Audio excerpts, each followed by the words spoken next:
Welcome to ఇది సంగతి. నేను మీ కొత్తకొండ శక్తి ప్రసాద్. ఈరోజు నిజామాబాద్ జిల్లాలో సిపిఐ ఎంఎల్ ప్రజాపంద పార్టీకి సంబంధించిన ఉప్పాల ప్రభాకర్ గారితో ముఖాముఖి. అయ్యా నమస్కారం. నమస్తే సార్, ఇప్పుడు కమ్యూనిస్ట్ పార్టీ అయిన సిపిఎంఎల్ పార్టీలకు మీరు రావడానికి గల కారణాలు ఏంది? మీ విద్యార్థి దశ నుంచి ఈ పార్టీకి ఆసక్తి కలరు? మొదట నేను కమ్యూనిస్టు పార్టీ రాజకీయాలకు ఆకర్షితుడు కావడానికి ప్రధానమైన కారణం మా నాన్న. ఓకే. మా నాన్నగారు తెలంగాణ సాయుధ రైతాంగ పోరాటంలో ఒక సానుభూతిపరుడిగా ఆ రోజు తెలంగాణని గడగడలాడించిన నైజాం సర్కార్ వ్యతిరేకంగా ఆ సాయుధ పోరాటం జరిగింది. ఆ సాయుధ పోరాటంలో 10 లక్షల ఎకరాల భూములు పంచబడ్డాయి. అయితే మా నాన్నగారు మేము స్కూల్కి వెళ్ళి రాగానే లేదా ఇంకో సందర్భంగానే లేదా కలిసి భోజనం చేసేటప్పుడు ఈ దేశం గురించి గాని పేదల గురించి గాని మాట్లాడేవాడు, మాతో చెప్పేవాడు. ఏం చెప్పేవాడు? ఈ దేశానికి పేదవాడికి న్యాయం జరగాలంటే కమ్యూనిస్టు పార్టీలోనే జరుగుతుంది. అది తెలంగాణ సాయుధ రైతాంగ పోరాటంలో నైజాం వాడిని గద్దె దించింది, నైజాం వాడిని పదవి నుంచి తీసేసింది తెలంగాణ సాయుధ రైతాంగ పోరాటం. ఆ పోరాటంలో 10 లక్షల ఎకరాల భూములు పంచారా అని కథలుగా చెప్పేవాడు నాన్నగారు. ఓకే. ఆ కథలకు ఆకర్షితులై మీరు కూడా కమ్యూనిస్ట్ పార్టీ వైపు వెళ్ళారు. అయితే ఆ కథలకు ఆకర్షితుడైన తర్వాత నేను కమ్యూనిస్ట్ ఎందుకు కాకూడదు అనే ప్రశ్న నాలో వచ్చింది. ఓకే. నాలో కుతూహలం వచ్చింది. అదే సమయంలో ఏం చేయాలి, మన కమ్యూనిస్టులు ఎక్కడ దొరకాలి అని చెప్పేసి నేను వెతుకుతున్న సమయంలో బహుశా అది 73, 74 కావచ్చు, లేదా 72 కావచ్చు, సరిగ్గా సంవత్సరం జ్ఞాపకం లేదు నాకు. అప్పుడు మీ వయసు దాదాపు 15-16 సంవత్సరాలు. చిన్న వయసు. 15-16 సంవత్సరాల వయసులోనే మీరు మన దేశం కోసం, రాష్ట్రం కోసం ఆలోచించి కమ్యూనిస్ట్ సిద్ధాంతాల వైపు మళ్ళారు. అయితే ఇక్కడ కోటగల్లీలో, నిజామాబాద్ కోటగల్లీలో మేము కిరాయికి ఉండేవాళ్ళం. ఓకే. నేను ఒక పూట స్కూల్ కి వెళ్తూ ఒకటే పూట స్కూలు. ఏ school? Shankar Bhavan school. Okay. Shankar Bhavan స్కూల్లో చదువుకున్నాను. అట్లాగే ఇంకొక పూట ఏం చేయాలని చెప్పేసి కుటుంబానికి వేడి నీళ్ళకి సన్నీళ్ళు తోడైనట్లుగా చిన్న పార్ట్ టైం జాబ్ చేద్దామని కూడా మేము అనుకొని చేస్తున్న సమయంలో ఫేర్ పే షాప్ లో నేను ఉద్యోగిగా, అంటే పార్ట్ టైం ఉద్యోగిగా చేసేవాడిని.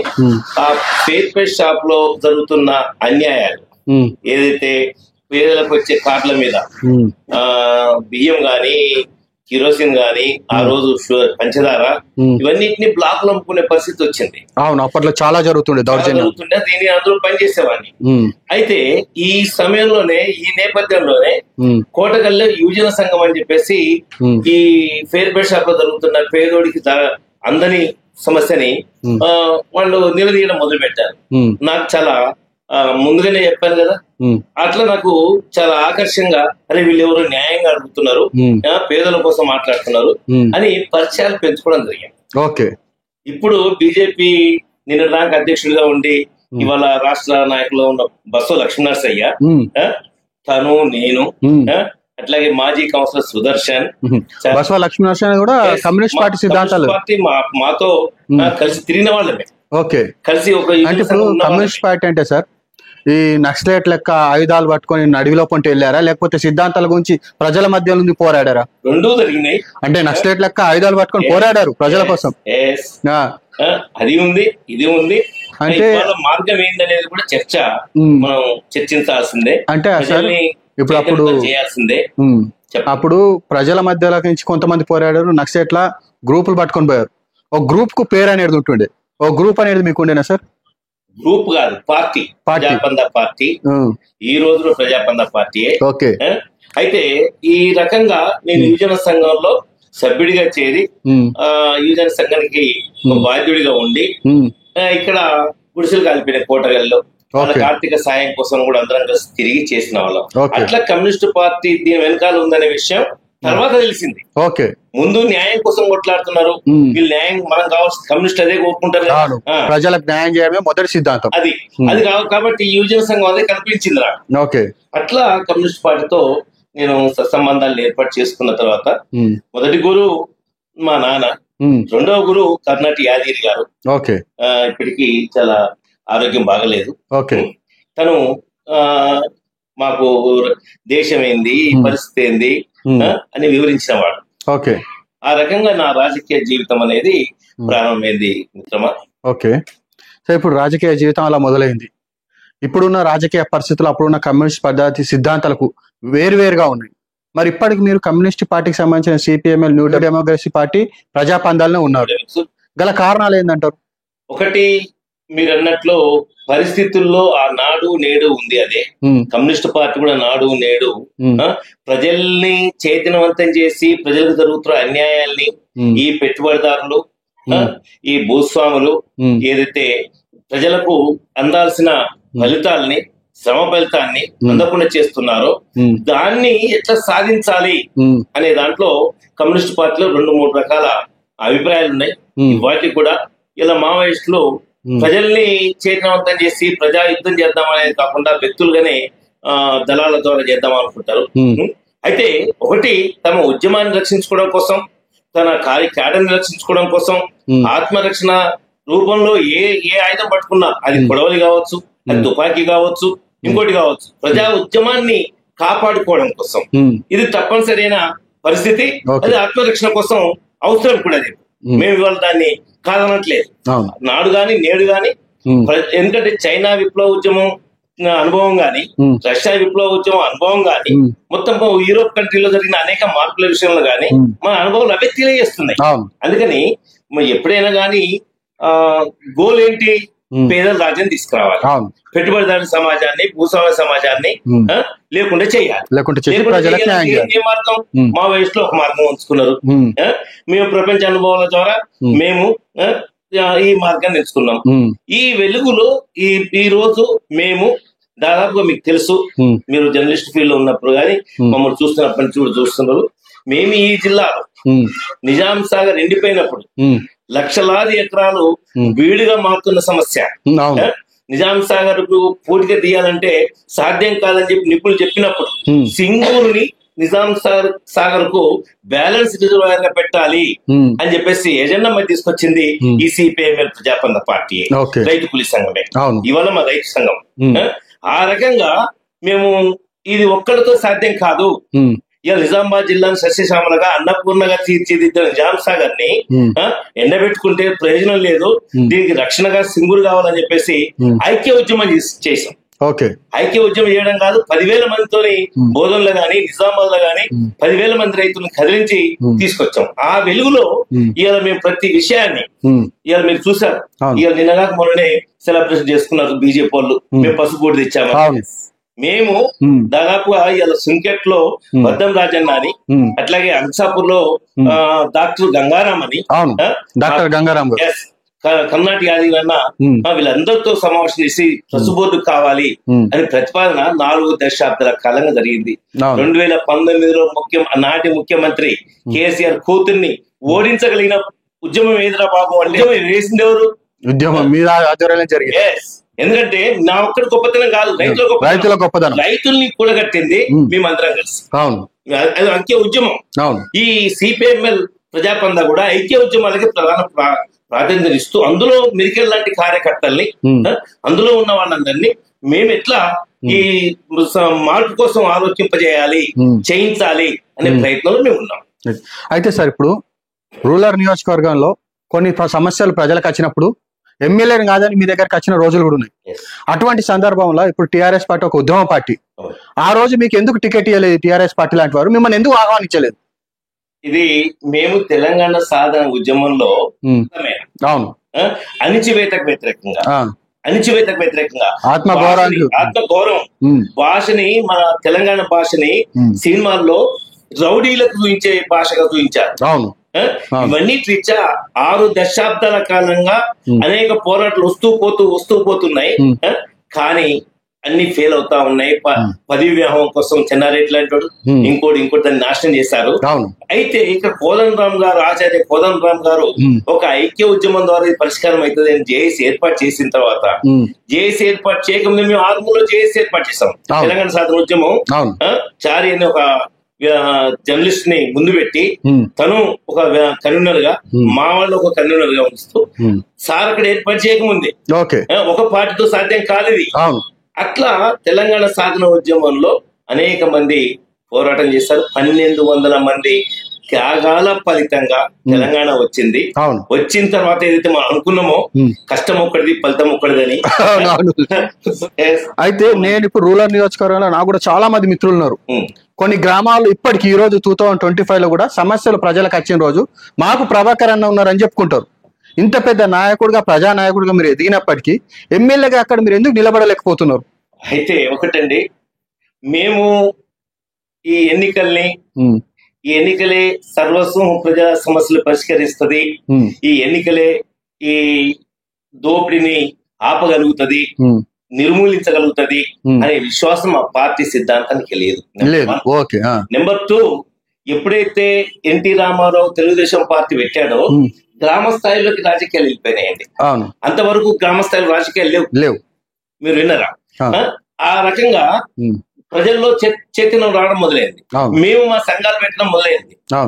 తర్వాత ఎన్టీ రామారావు వచ్చిన తర్వాత, ప్రాంతీయ పార్టీ వచ్చిన తర్వాత ప్రజల్లో అవకాశవాదాన్ని ఎక్కువ పెంచారు. ఈ కేసీఆర్ గారు అధికారంలో 2014 వచ్చిన తర్వాత ఆయన ఇంకెక్కువ పెంచాడు అవకాశవాదాన్ని.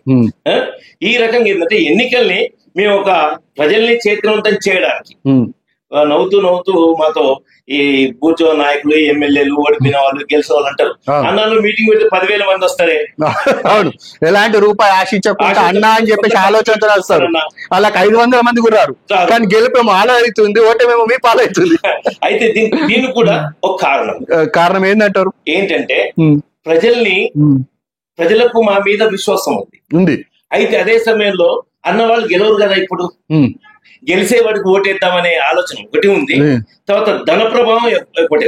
అవును, ఈ రోజు రాజకీయాల్లో ముఖ్యంగా మాట్లాడంటే ధన ప్రభావం పెద్ద ఎత్తున చూపిస్తుంది. సర్పంచ్ గా గెలవాలంటే 5 రూపాయలు పెట్టకుండా గెలవమని చెప్పండి. ఇలా ఈ రోజు అది ఆచరణ సాధ్యమే పనే కాదు.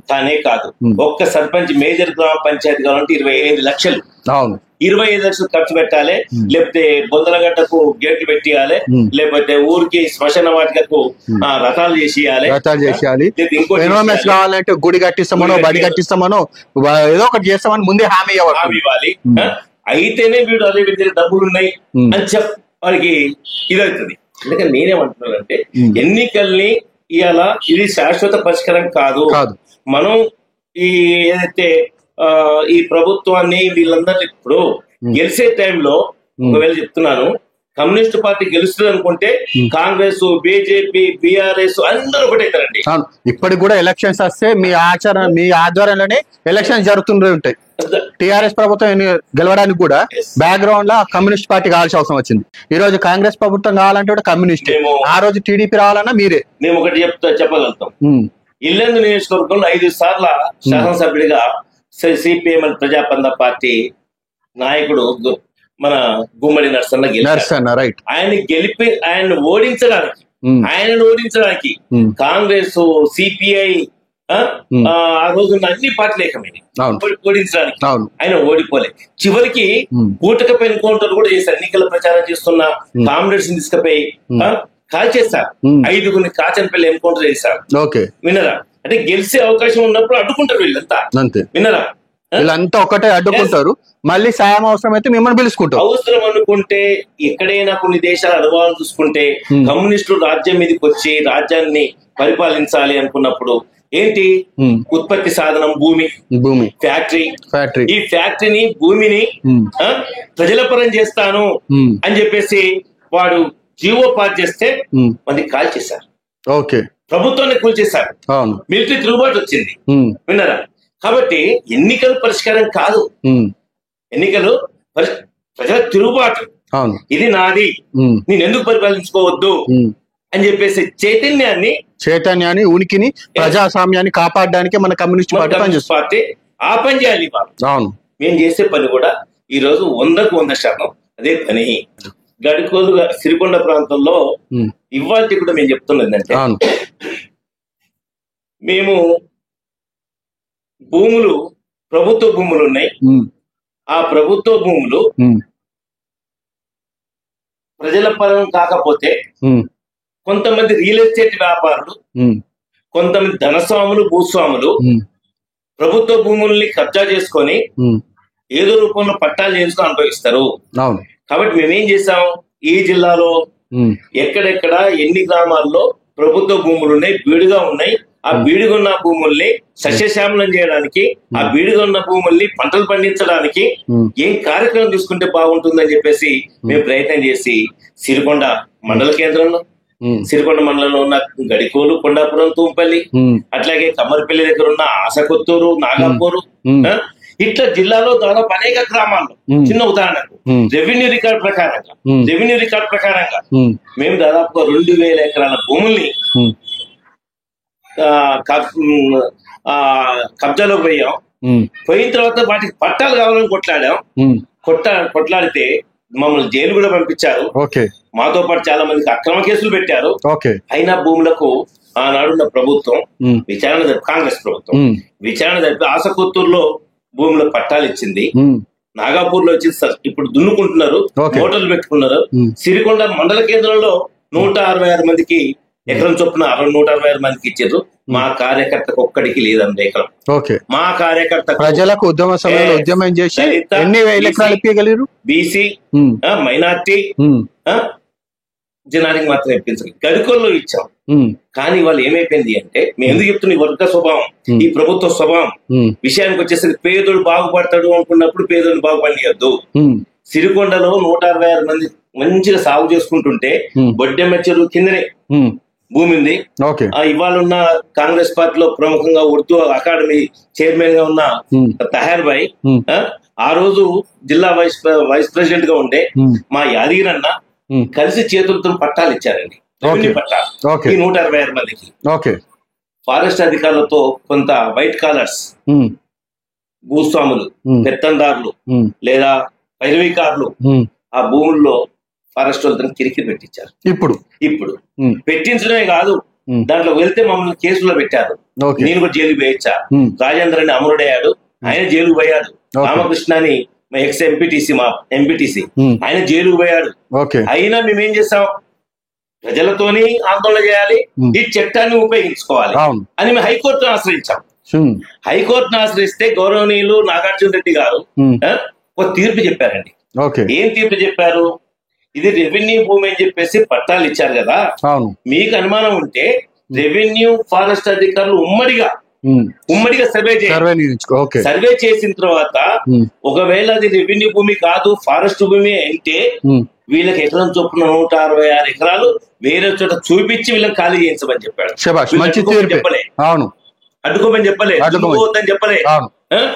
కానీ ఇక్కడున్న కలెక్టర్లు, ఇక్కడున్న పెత్తందారులు ఫారెస్ట్ అధికారులను లోపరుచుకొని ఒత్తిడి తీసుకొచ్చి ఇవాళ కూడా మమ్మల్ని లోపడుకొని ఇట్లా హైకోర్టు తీర్పుని, హైకోర్టు జడ్జిమెంట్, హైకోర్టు తీర్పు ఎప్పుడు వచ్చింది సార్, తుడిసి అట్లా పడేస్తున్నారు. ఇప్పుడు ఈ హైకోర్టు తీర్పు ఎప్పుడు వచ్చింది? హైకోర్టు తీర్పు 2011-12 వచ్చింది. 14 సంవత్సరాల నుంచి హైకోర్టు తీర్పుకు వ్యతిరేకంగా ఈ అధికార యంత్రాంగం నడుస్తుందా? 132 దరఖాస్తులు పెట్టాం హైకోర్టు తీర్పు అమలు జరిపించండి అని. ప్రతి సోమవారం, ప్రతి రోజు మంత్రి ప్రశాంత్ రెడ్డి గారికి, కాంగ్రెస్ మంత్రులకు అన్నాడు. ఈ రోజు కూడా కాంగ్రెస్ మంత్రులు కూడా మేము విజ్ఞప్తి చేస్తాం. ప్రభుత్వాలు మారుతున్నాయి కానీ ప్రజల సమస్యలు తీరట్లేదు 100%. ఈ రోజే ఇవాళ ఏంది, సోమవారం.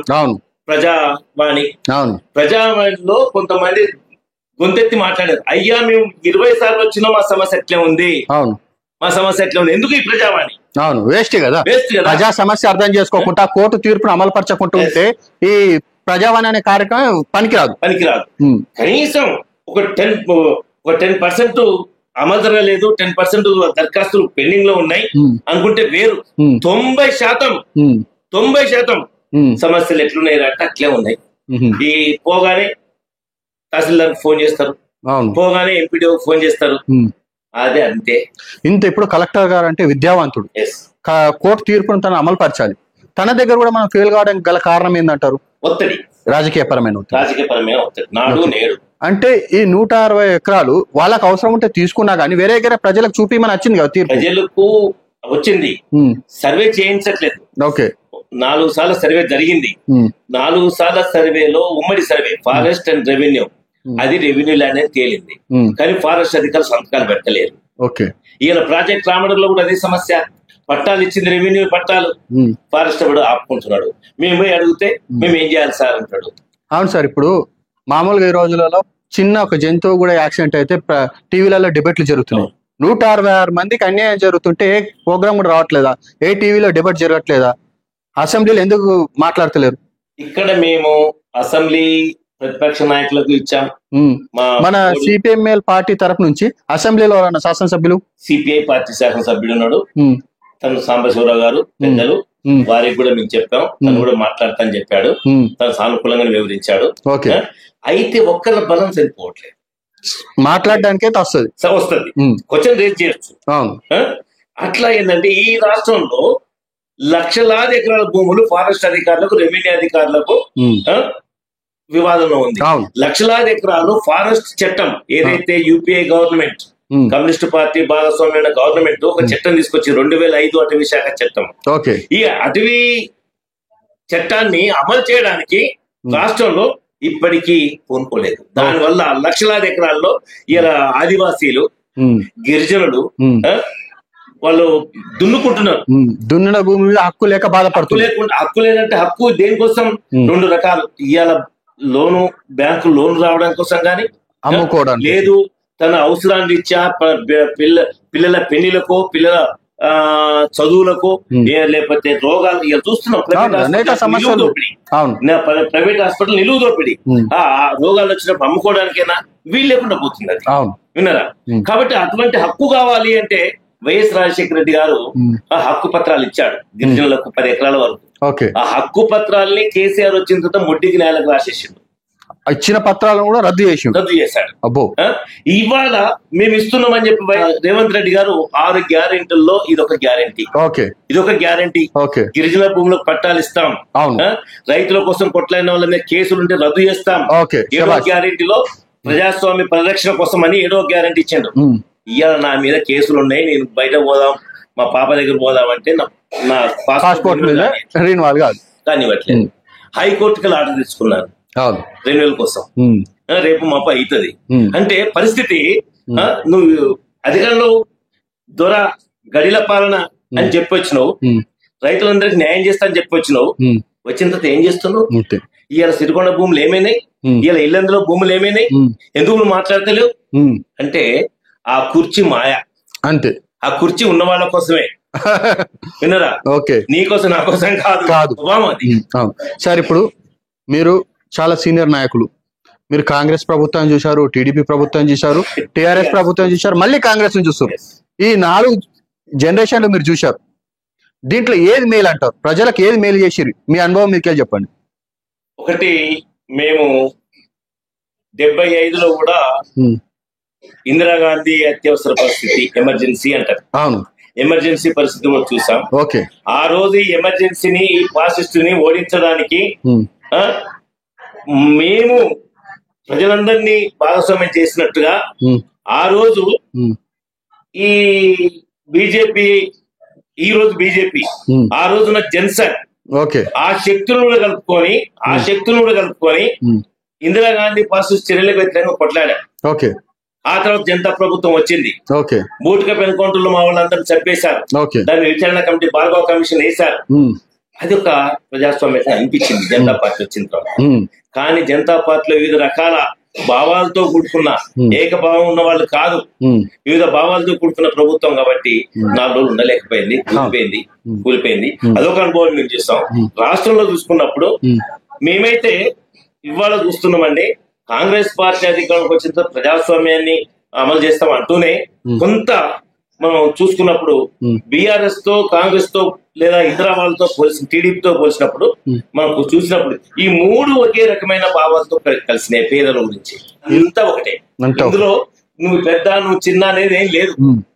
అయితే ఒక గమ్మత్ ఏంటంటే టిఆర్ఎస్ లో ప్రజాస్వామ్యం అంతా కూడా కేసీఆర్ దగ్గరనే ఉండేది. కాంగ్రెస్ లో ఏమో 4 చోట్ల ఉంటుంది, 4 చోట్ల ఉంటుంది. కొద్దిగా తేడాని మనం గమనించవచ్చు. చూశారుగా మిత్రులారా, ప్రభాకర్ అన్న చెప్పింది 15 సంవత్సరాలకే మన దేశం యొక్క అభివృద్ధి కోసమని నాన్నగారు చెప్పిన మాటలు సిద్ధాంతాలుగా తీసుకొని కమ్యూనిస్ట్ పార్టీ వైపు మొగ్గు చూపుతూ ఇప్పటికీ దాదాపు 50-55 ఏళ్ళు వచ్చిన కమ్యూనిస్ట్ సిద్ధాంతాలతో నిలబడుతూ ప్రజాస్వామ్యాన్ని కాపాడడానికి అనేక ఉద్యమాలు చేసిన ప్రభాకర్ అన్నతో ముఖాముఖి. నమస్కారం అన్న. నమస్తే.